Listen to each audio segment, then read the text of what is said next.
Welcome to Decision Vision, a podcast series focusing on critical business decisions. Brought to you by Brady Ware & Company. Brady Ware is a regional, full-service accounting and advisory firm that helps businesses and entrepreneurs make visions a reality. Welcome to Decision Vision, a podcast giving you, the listener, clear vision to make great decisions. In each episode, we discuss the process of decision-making on a different topic from the business owner's or executive's perspective. We aren't necessarily telling you what to do, but we can put you in a position to make an informed decision on your own and understand when you might need help along the way.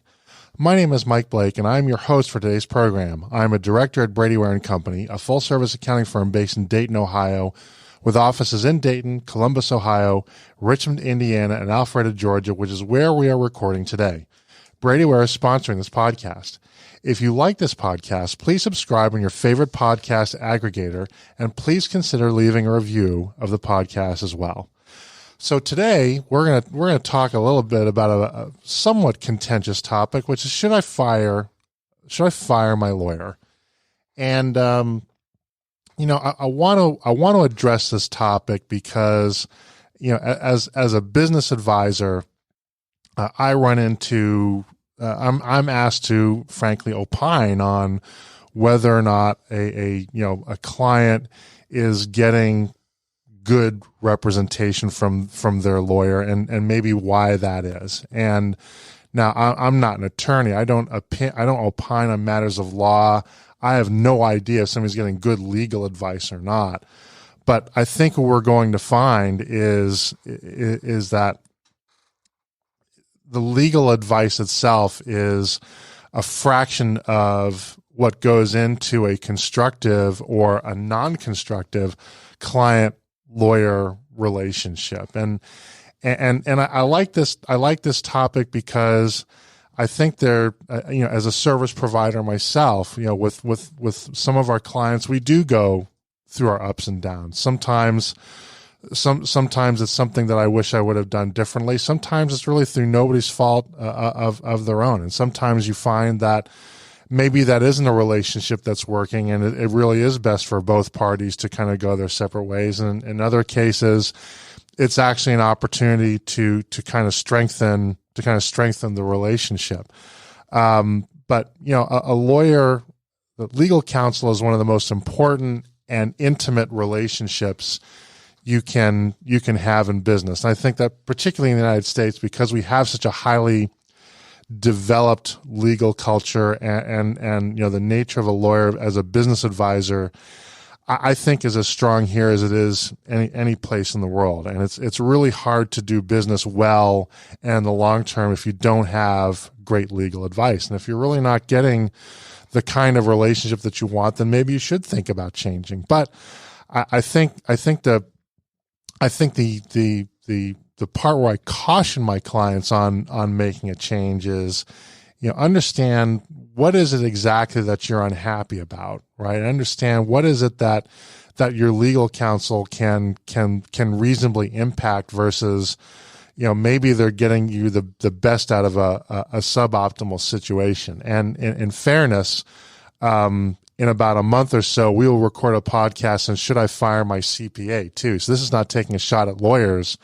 It's really taking a shot. It's really trying to walk through what I think is a healthy process, that when you have people in your circle who are trusted advisors, I think it is critical that every once in a while you take a step back and you reassess, is that trusted advisory relationship working as well for me as it can and should?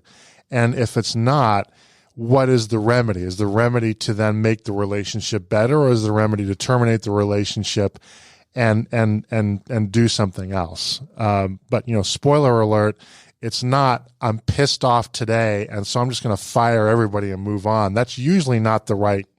Sometimes that's the right answer, but usually it's not. And we're going to kind of walk through that today. And joining us today to talk about this topic is my pal, Jeff Berman, who's a partner and co-founder of Berman Fink Van Horn. Berman Fink Van Horn is a full-service law firm that provides legal services to a diverse group of clients in the areas of business and real estate litigation, non-compete agreements and trade secrets, mergers, acquisitions, and corporate finance, labor and employment, banking and creditors' rights, commercial real estate, and general legal services for mid-market companies, family-owned businesses, and entrepreneurial startup endeavors. Their attorneys take great pride in delivering results-driven, high-quality experience based on knowledge, expertise, and a personal touch unique to Berman Fink Van Horn. A shareholder at Berman Fink Van Horn, Jeff leads the firm's corporate and business practice. In addition to day-to-day business matters, the practice includes mergers and acquisitions for middle-market companies, employment agreements, succession and estate planning for business owners, commercial real estate, and contracts and agreements of all kinds. In the community, Jeff serves on the Jewish Home Life Board of Directors and is chair of the Business and Strategic Planning Committee. He is a Georgia native, having grown up in Augusta. Georgia graduated from the University of North Carolina at Chapel Hill and Emory University School of Law.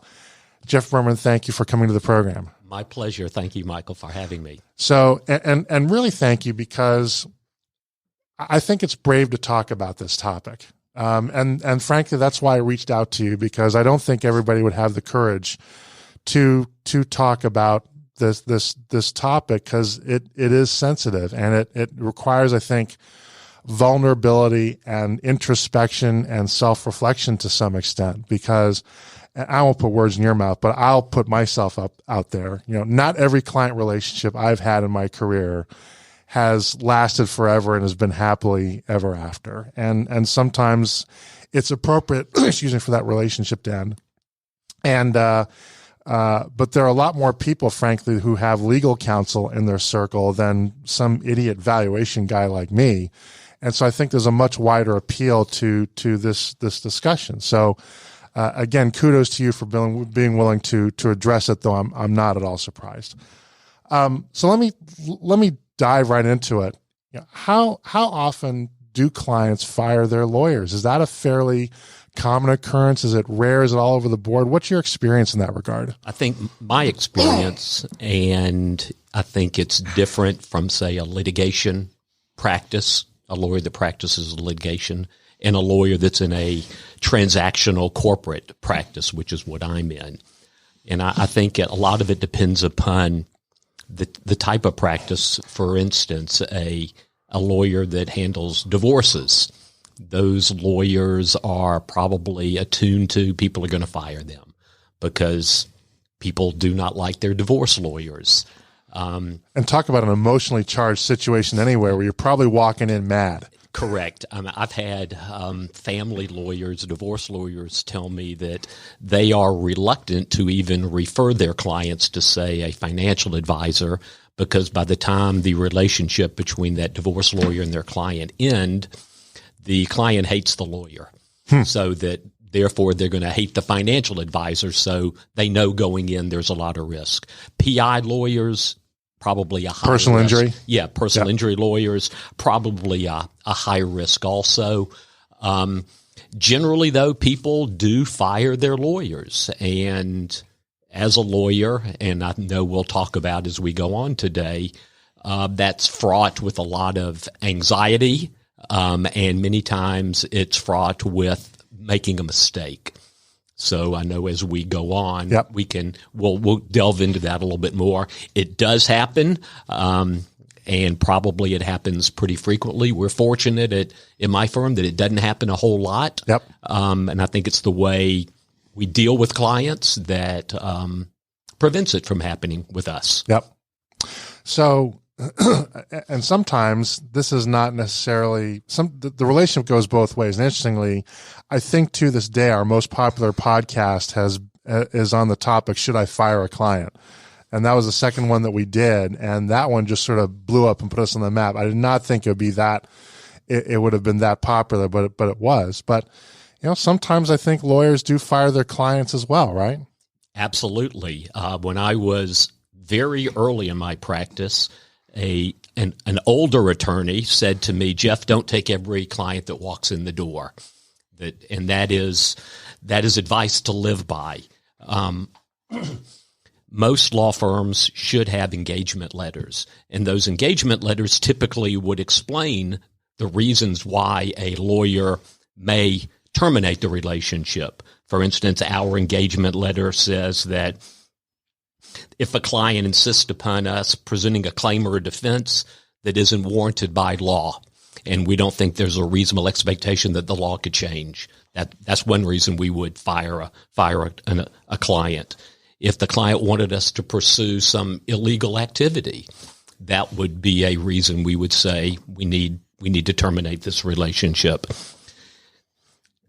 If the client doesn't pay us, Yep. That's a big one, of course. We are a business, and that's how we earn our living. But if a client doesn't pay us, that is grounds for us to terminate our relationship. And generally, if the client just fails to cooperate, if we need to have a conversation about a particular matter and we need to have it today or tomorrow, and the client just disappears, we're not going to be able to provide the service the client wants. They're going to be unhappy. That's a reason to terminate a relationship. You know, in my own experience, one thing I think at which I have improved, certainly not perfect. I like to think it's one of the benefits of aging and having gray hair and two arthritic ankles is I've learned when to fire clients as well, and walk away from clients, and doesn't mean that they're bad people. But one thing I've observed in my life, in my career, is that I can tell you the letter every client that I regretted taking. There's not a single client I can identify that I regretted walking away from. Agreed. Right? There are ones that, why did I do that? Right? But every time I've walked away from them, I'm like, yep, that was the right decision. and we still talk about those type of clients all the time in our office as a learning experience. Right. This was a reason it didn't work.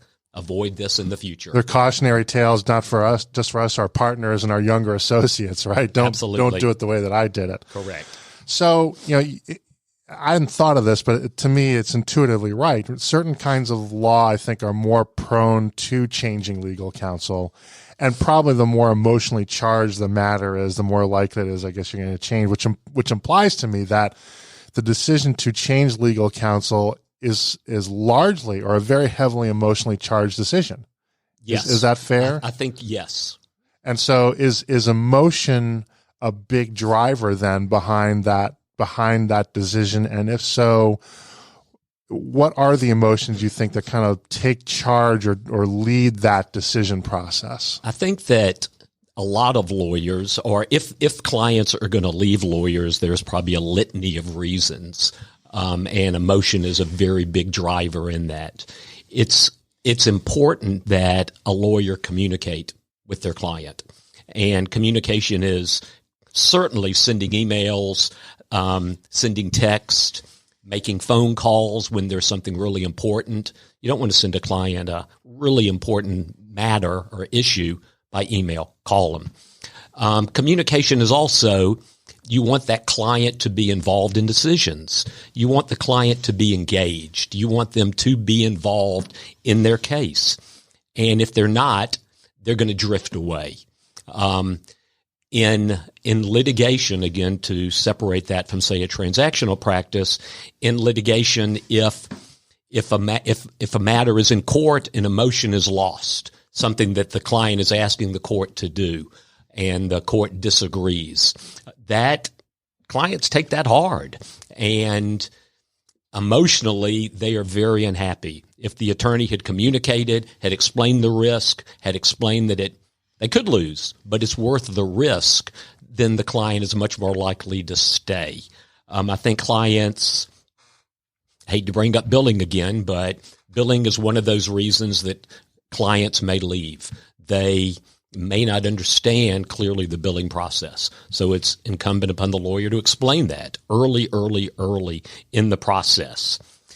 And for instance, in addition, at our firm, our bills are extremely detailed. We believe clients pay more attention to our bill than they may to anything else they get from our law firm. Right. And if you just simply say, work performed X dollars, that doesn't tell them what you're doing. So that's a form of communication for us. Also, if a lawyer is unprofessional, the lawyer doesn't show up on time for a meeting, doesn't appear to be prepared, that may be grounds to at least start thinking about, I may need another lawyer. Sometimes clients don't agree with how a matter's being handled. And again, you want to communicate with your client, explain why. But if the client's unhappy, then they may well terminate the relationship. If the lawyer seems incompetent, and sometimes that's difficult for a client to tell because we're the lawyers, they're not. They're seeking advice from us. And if you're talking to your lawyer and that lawyer just does not have answers to probably issues that you would think they should, then maybe they're not the right lawyer, and that should be a reason to consider moving on to another attorney. And maybe finally, just incompatible styles. Some lawyers are bulldogs. Some lawyers are not. That doesn't make one better than the other. But if you're a client that wants somebody just to go beat the other side over the head, and your client's not that bulldog, it's a relationship that's prone to be unsuccessful. So that would be a reason I think that a client would move on to another lawyer. Let me sink my teeth in that last one a little bit, because I think that's really interesting. I don't do litigation. I'm not a particularly good or enthusiastic expert witness. But I know enough about the process. I can talk about it intelligently. And when I'm asked for a referral to a litigation attorney, I often will counsel my clients to hire somebody that is the direct opposite of who they are emotionally, right? In other words, if I have a client who I sense is a passive type that I think has a bias towards conciliation, right?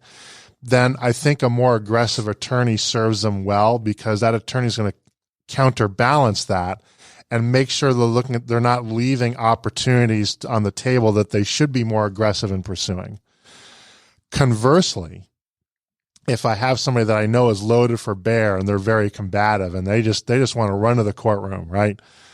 I tend to refer to them an attorney that I know is going to oppose them, that I think, that likes to negotiate, that likes to try to settle things and find that middle ground where appropriate, to help manage expectations, for example, that you're not going to have two people charging in thinking they got a slam dunk case when in fact that they don't.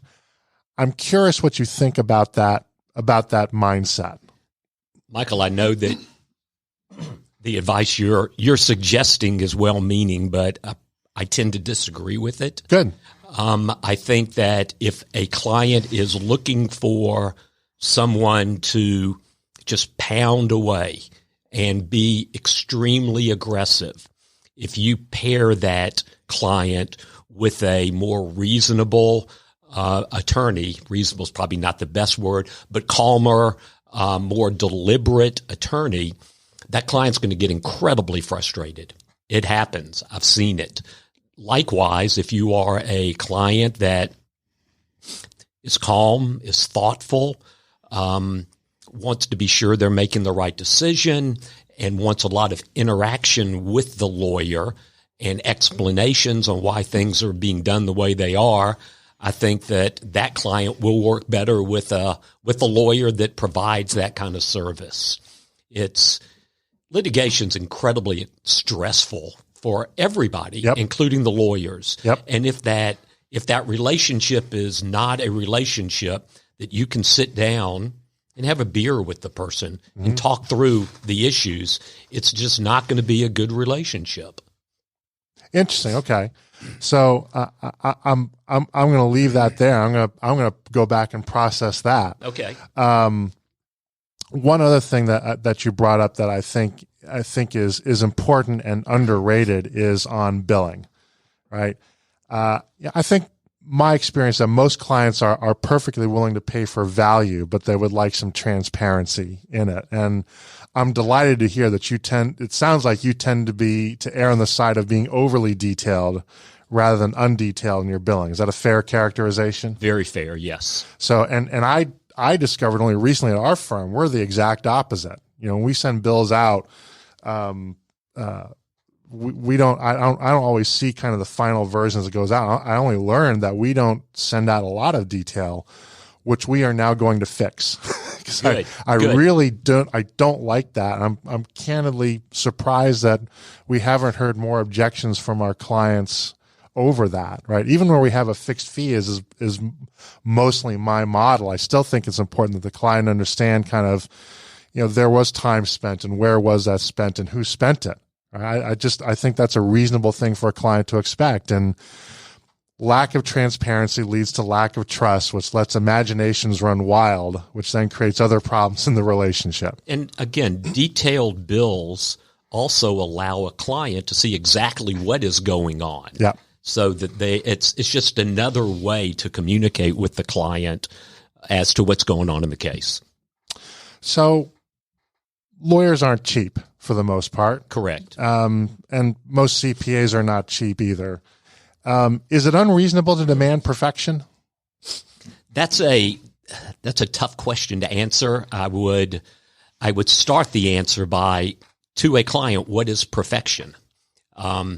Is perfection in a transaction asking in an employment agreement, if you're going to be the employee, to get 2 years severance? And as a lawyer, the employer is not going to give 2 years severance. If the client wants that and that's perfection to them, then I'm not going to provide perfection, because I can estimate that the employer is not going to give that. So understanding from the client what they think is perfection is important. On a litigation side, if you have a case and there are a certain amount of damages that you believe you're entitled to, and at the end of the day, you don't get that, is that a failure of perfection, or is it just a matter of the facts that you came to the lawyer with would not allow for the result exactly like you wanted? So, yes, you want a lawyer to do a really good job for you, and I think that's the best we can provide. To anticipate perfection is going to lead you to being disappointed. So let me. I want to expand upon that a little bit, especially in litigation. I believe, and please tell me if I'm wrong. You can try a great case and still come up short. Absolutely, because you don't control all of the outcomes, right? Even assuming for the moment the client gives you everything you need, which isn't always the case, right? But assuming the client even gives you everything that you need, judges make mistakes. Juries make mistakes. I believe, anyway. You may not want to go on record saying that, but I firmly believe judges and juries make mistakes. I think they do it. I think they do it a lot because they are human beings. And that's why we have appeals courts. And we have a process that if a mistake is made, or perceived mistake, that there is a higher court typically that can review it. Right. But most lawyers don't exist in a world in which they control every avenue, right? Even estate lawyers, right, don't control everything. There's always a probate court. There's an unknown heir. There's some variable out there that, is just not reasonably foreseeable by any practitioner, right? And so right. I think the way you respond to this question is really interesting, because it's really about what is the standard of perfection, right? Yes. And I guess what we're really getting to is the standard of perfection is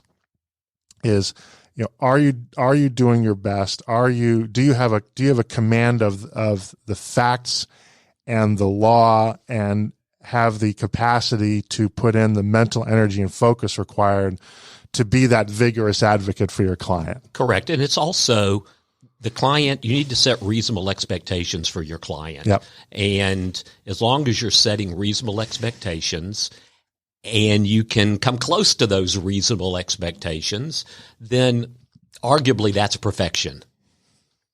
Yeah. You've done what you said you could do. Right. And if you don't accomplish it, as long as the client understands, you've done the best you could. So, if somebody decides they do want to make a change, what are they facing? What does the to-do list or the process look like? And I guess it probably differs, in the nature of the law that you're practicing. So answer this however you feel the most comfortable. Sure. But what's involved in changing legal counsel? It is very different from, say, a transactional lawyer, a corporate lawyer, and a litigation lawyer, dealing with a litigation matter. A transaction lawyer can be fired on the spot, and the client can walk in or send an email or text and say, you're fired, and that's the end of the relationship. You have to deal with how do you move the file to a new attorney, but that, again, can be a pretty simple process. From the litigation side, it is much more cumbersome. From the litigation side, the attorney has to actually file something to withdraw, and that would be just the attorney wanting to withdraw. The client and the attorney could agree to a withdrawal, and in both cases, the court has to approve it. Sometimes new counsel and the client would enter what's called a notice of appearance, where the lawyer is saying, I am stepping in now to replace another lawyer. So in a litigation setting, it's more cumbersome. For lawyers, they do it, but it's still more steps. Whereas again, on the transactional side, it's very easy to accomplish. The results of that change, are not as simple as the actual change itself. Right. Well, let's talk about the transaction side here, because that's the area, I guess, where I feel most comfortable talking about. And I can appreciate, on one level, you can sort of change attorneys, and you don't need anybody's quote permission, right? Pay the outstanding invoice. I imagine there's some process that maybe is governed by bar ethics, I guess, in terms of turning over work files and doing so in a prompt fashion. I guess you can comment on that. But even that isn't necessarily costless. If you're involved in a transaction, let's say, and if I'm negotiating a deal with a party and then midway through the party changes attorneys, that can be pretty jarring to the discussion as well, can't it? It can be very jarring. And you mentioned about at the termination of a relationship, paying fees and or getting the file transferred. Ethically, we need to turn over the file. We can also say, wait a minute, we're going to hold the file until you pay us. Yep. The standard is, if we are really negatively affecting the client by not turning over the file, whether we've been paid or not, that's really the standard. And if we are going to be negatively impacting the client, then we need to go ahead and turn the file over and hopefully get paid later. Changing lawyers in mid-course, and we'll talk as you want to in a transaction setting. I think the first thing that would say to me, if the other side changes lawyers in the middle, is something's wrong with that client, or something is going on between the client and the attorney. The client may be being very unreasonable. Yep.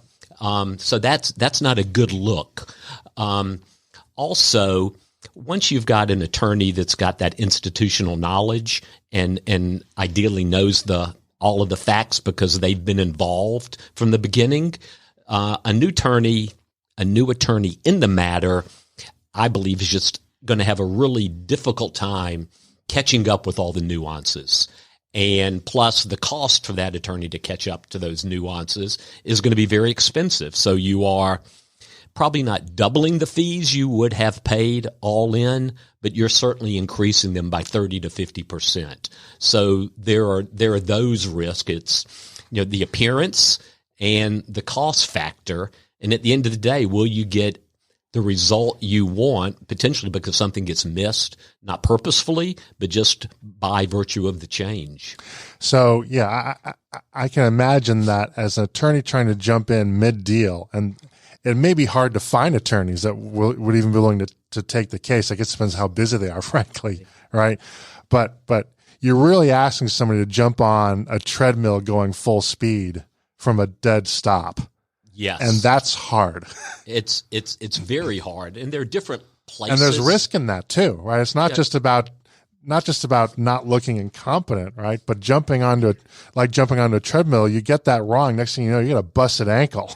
Absolutely. There may be something you didn't know that you miss in the final document, or the question is always, are you taking on exposure somehow because the prior lawyer didn't do something and you didn't know that it should or should not have been done? So are you taking on risk that the prior counsel didn't do the job that they should have done? So that's a risk also by taking a case in the middle. And that's something I hear a lot when lawyers are approached about taking a case, taking some sort of matter midstream like that, is, they're often reluctant because what don't I know? Especially, the legal field, particularly if it's local, tends to be a small world, right? So you have a sense as to who you think the good attorneys are and the not as good attorneys are, at least the ones you kind of think, I wouldn't necessarily practice law in that way. We'll just leave it at that, right? And in particular, if they fire somebody that you think is a pretty good attorney, right, and now they're coming to you thinking they get a different result, right, it may be difficult to hire somebody as good a caliber as what they had going in, right? Yes. Because not everybody, there's no law that says you have to take the case. And I think it's very difficult ultimately for a client to truly appreciate the quality of an attorney. There's so many nuances that we have to deal with, and so much gray area. And some attorneys may handle it one way, some attorneys may handle it another, and it doesn't make it right or wrong. But it's. I look at clients sometimes and think, do you really understand what we're talking about here? Because it's complicated. Yeah. And there may have been law school classes that taught about that particular subject, and here the client's being asked to grasp it in 15 minutes. So it's hard. It's very hard. And I think dangerous isn't the right word when you're changing attorneys, but there is certainly risk involved. You definitely have to sort of pick your way around the landmines for sure, right? Yes. And I think in that way, your profession and mine are actually quite similar because they're highly technical. In most cases, we are working with clients that would find it very hard independently to evaluate the strength of our work, and often the only objective in their mind view in terms of how good a job we're doing is, are we meeting their expectations on the way in? Yes. Right. But things change. In my world, I can tell you right, a client's going to be happy if I determine or appraise a company at roughly the number they thought it was going in, which when that happens terrifies me, right? Because it ought to be at least a little bit different, right? And if it's not the number they thought, then I'm just a hack, right? And it takes a little bit of work to kind of get through that and say, well, maybe I'm a hack, but let's just assume I'm not for a minute and kind of walk through kind of what we did. And I think the law sort of works that way too, because again, it's not all up to you. Sometimes you have to work within a set of constraints that may or may not provide that straight and clear path to the desired result, right? And things are a negotiation. Right. You're not going to get, assuming you've got competent counsel on the other side, yep. A client that I'm representing is not going to get everything they want. It's a given. So it's a negotiation. Again, setting client expectations is key. One thing I need to point out that I think I missed or didn't point out in terms of changing lawyers, it's different if you are a company. If a company engages a lawyer and then that company terminates the lawyer, particularly in litigation, a company cannot represent itself. Like an individual can be pro se. They could go into court and not have an attorney. A corporation, a company, has to have an attorney. That's just one of the rules. Okay, I didn't know that. So anybody listening that is thinking of changing an attorney and you are part of a company that's doing that, you need to have another lawyer ready to go immediately. So your in-house counsel cannot represent you. Correct. You have to have an attorney, an outside counsel who is performing the legal services for you. Okay, interesting. So, and here's another question. It's not on the script, but I think it's important. as new counsel coming in, whether it's litigation or some other matter, are you allowed to talk to the prior counsel? Are they allowed to talk to you? And if so, is that something that you would do as the new attorney, as your due diligence as to whether or not you'd want to take on that case? Absolutely. And I would hope that the client would approve that. And I think it really comes down to, will the client authorize prior counsel to talk? That's really the way that it would need to proceed. And if for no other reason than cost savings, I can sit and review a 60-page purchase and sale agreement. I can talk to the first lawyer, and that lawyer can likely help me understand what's in those 60 pages a lot quicker than I can pick it up by reading those 60 pages. Still need to read them, but if I've got the insight prior to reading it, it will help me and ultimately help the client and also save costs. So I would hope that a client would say, yes, you can talk to the prior attorney. Now, interesting. And if you say no, it's kind of a red flag. If the client says no, it's kind of a red flag also. What's that attorney going to say? Well, yeah, and that's where I wanted to get in, because you answered that question a little bit differently than I thought you would, but it's still a good answer. But I'll ask it differently, because another piece of information I want to tease out. If I were the potential new attorney coming in on the matter, before I took on the case, I would just want to talk to the attorney and say, why didn't that relationship work out? Right? Is this person a lunatic? Did you or maybe it's something benign? Maybe that you suddenly discovered that you had a conflict, right? Or for whatever reason. But I would think you'd want to, if you can, you'd want to learn that initially, find out, get that postmortem, right? I think you can get high level information like you've described. Is that person a lunatic or not? But in terms of anything substantive, I think you really need the client's permission for that to happen. But would you ask for that permission? Absolutely. Even yes. before you were engaged, right? To kind of vet that. Yes. Right. Yeah. Just part of our due diligence on whether we should take that client or not. Yeah. And and I mentioned due diligence. Yeah, I would encourage clients to do due diligence on their lawyers. Yep. Whether that's talking to other people, whether that's talking to other lawyers, whether that's going online and searching. One of my pet peeves, though, is even though you can search online and there are all kinds of awards that lawyers seem to have, I'm not sure those awards are always truly indicative of the legal competence of the lawyer.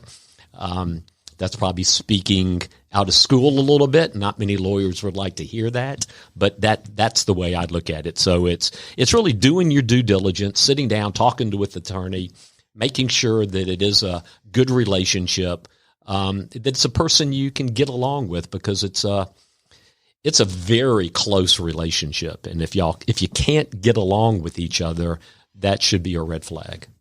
So, a follow-up question I want to ask on this, because I think given where this is going, this is really important. It's given what I'm learning today. If somebody's asking me, if somebody's in a position where they think they might want to change an attorney, I think one of the pieces of advice I would give them is if you decide to change legal counsel, this needs to be your last change for a long time. Ideally, yes. Right? Going to a third lawyer is you're going to have a tough time finding that third lawyer. Right. Right. That's going to be somebody that's just most likely desperate for the business, right? Yes. One change, okay, things didn't work out. Maybe it was just a bad connection, or that lawyer in that particular case didn't do a good job. But man, you're going to change twice in the same matter or more. That just screams warning, Will Robinson, that kind of thing, right? Yes. So part of that calculus is, if you're going to make that change, be sure that person is going to follow you, that's going to be the person, because you're probably not going to have an opportunity to make that change again and improve your situation realistically. So you're really reinforcing the idea of, when you are looking for an attorney, do your absolute best to be sure the first one you engage is someone that's going to be able to handle the case like you want it to be handled, or handle the transaction like you want it to be handled. Of course, if the lawyer is unprofessional, turns out to be incompetent, misses deadlines, those kind of reasons would make it easier to go to a second lawyer. That second lawyer would understand and appreciate those. Right. But again, going to a third lawyer, at some point, people aren't going to want to take your case for fear that you're going to leave them and go to try to find lawyer number 4. Right. At some point, it's not everybody else; it's you. Correct. Right. So, here's a potentially unfair question, but I like unfair questions. Should you fire a lawyer over one mistake? Again, that gets back similar to the discussion about perfection. Yep. It's identifying the mistake for one thing. But again, early in my career, and this goes back many years, yep, an older attorney at that time told me that, Jeff, all attorneys make mistakes. The good ones, get out of them. And I think that there is truth to that. Yep. And, again, keep in mind, lawyers are humans. Humans, probably somewhere in the definition says we make mistakes. So mistakes can be somewhat anticipated, but it's the impact of the mistake. Yeah. If a paragraph gets left out of a purchase and sale agreement or an employment agreement, and the client picks up on that and says, hey, you forgot this paragraph and I want it in there, or I want this particular term, I want this particular amount for severance, and the lawyer puts the incorrect number or forgets to put it, that's a mistake. Is that a mistake worthy of firing the attorney? To me, no. Again, as long as the relationship otherwise is really strong. Right. There are mistakes like missing a deadline. You have to have an answer filed in court by April 1, and the lawyer misses that.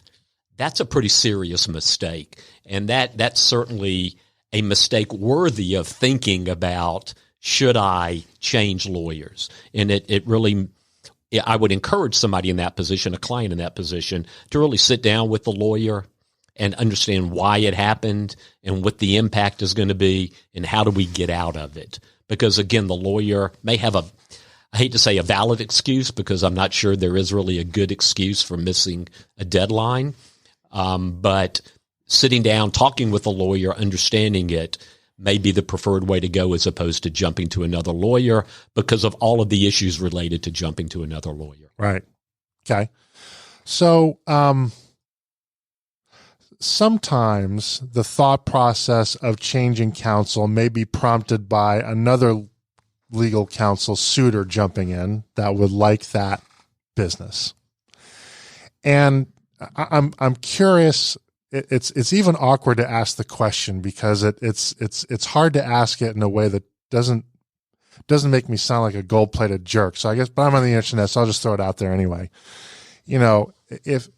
Is it common, I guess, in your profession where maybe somebody's kind of nipping at the heels, trying to displace you, for example, as legal counsel because they would like that client? Is that considered ethical? Is it gray business? Is it something that you encounter all the time? And if so, if a client sort of hears that, saying, you know what, Jeff's a great guy, but I think I can do a lot better. Let's meet and review your case and see if we can't get a better result than maybe what Jeff is getting for you guys. There's a question in there somewhere. I hope you can kind of parse as you process this. How do you react to that kind of scenario? We think in my firm that other lawyers are always looking to poach clients. That it's a given. Any client or any person out in the community potentially is going to run across other lawyers, and you can't help but talk about your case somewhat. Yep. So you're going to get opinions. There are also those lawyers that are just really looking to poach clients, particularly if it's a corporation that's a significant client. Mm-hmm. So we do our best, again, going back to what we talked about earlier, of keeping clients informed, giving bills that make sense, being fair and reasonable in our billing. So it clearly happens.